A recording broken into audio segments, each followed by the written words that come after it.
পরমাণু শক্তিধর দেশগুলোর তালিকায় এখন কেবল 9টি দেশের নাম থাকলেও গোটা বিশ্বের নজর এখন নিবন্ধ রয়েছে ইরানের দিকে।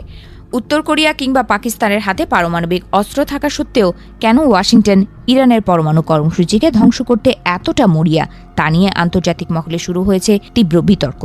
সম্প্রতি ভারত ও ইসরায়েলের গোপন অভিযান এবং মধ্যপ্রাচ্যের উত্তপ্ত পরিস্থিতি এই জল্পনাকে আরও উস্কে দিয়েছে, যেখানে ইরানের 60% পর্যন্ত ইউরেনিয়াম সমৃদ্ধকরণে পশ্চিমা বিশ্বের জন্য এক অশনি সংকেত হিসেবে দেখা হচ্ছে।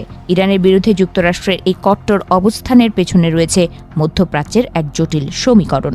উত্তর কোরিয়া বা পাকিস্তান ইতোমধ্যেই পরমাণু অস্ত্রের মালিক হয়ে যাওয়ায় তাদের ক্ষেত্রে বিশ্ব সম্প্রদায় এক প্রকার হাল ছেড়ে দিয়েছে, কিন্তু ইরান এখনও সেই রেড লাইন অতিক্রম করেনি। ওয়াশিংটন মনে করছে ইরানকে এখনই না থামালে মধ্যপ্রাচ্যে ক্ষমতার ভারসাম্য পুরোপুরি ভেঙে পড়বে এবং তেহরানের প্রভাব বলয় ইসরায়েল সহ পার্শ্ববর্তী দেশগুলোর অস্তিত্বের সংকটে ফেলবে। বিশেষজ্ঞদের মতে ইরানের পরমাণু অস্ত্র অর্জনের প্রচেষ্টা কেবল তাদেরই প্রতিরক্ষা শক্তি বাড়ানো নয়, বরং এটি পুরো মধ্যপ্রাচ্যে পরমাণু অস্ত্র প্রতিযোগিতার সূচনা করতে পারে। যদি ইরান পারমাণবিক বোমা তৈরি করতে সক্ষম হয়, তবে সৌদি আরব, তুরস্ক কিংবা মিশরের মতো দেশগুলো নিজেদের নিরাপত্তার খাতিরে একই পথে হাঁটতে শুরু করবে।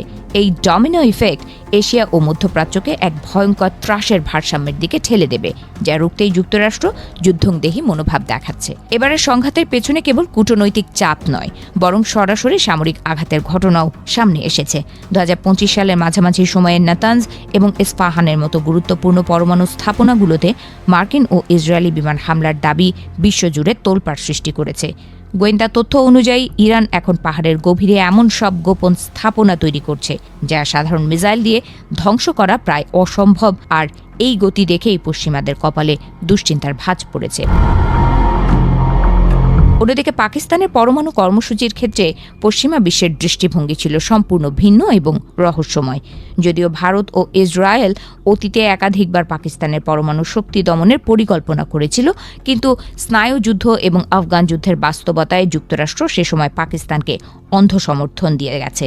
এমনকি পাকিস্তানের পরমাণু বিজ্ঞানের জনক AQM খান যখন উত্তর কোরিয়ার সাথে প্রযুক্তির বিনিময় করছিলেন, তখনও ওয়াশিংটন কৌশলগত কারণে কঠোর ব্যবস্থা নেওয়া থেকে বিরত ছিল। তবে বর্তমান পরিস্থিতি বলছে পাকিস্তানের পরমাণু অস্ত্রের ওপর মার্কিন যুক্তরাষ্ট্রের এক ধরনের পরোক্ষ নিয়ন্ত্রণ রয়েছে, যা ইরানের ক্ষেত্রে অনুপস্থিত।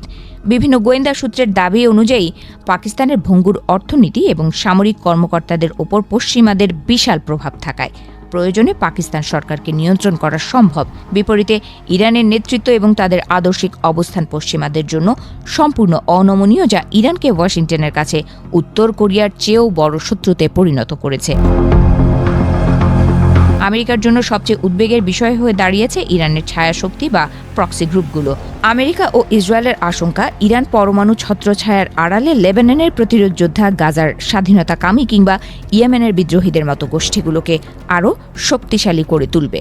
ইরানের হাতে পরমাণু অস্ত্র থাকলে এই গ্রুপগুলোর বিরুদ্ধে কোনো বড় সামরিক অভিযান চালানো অসম্ভব হয়ে পড়বে, কারণ তখন তেহরান সরাসরি পরমাণু যুদ্ধের হুমকি দেওয়ার সুযোগ পাবে।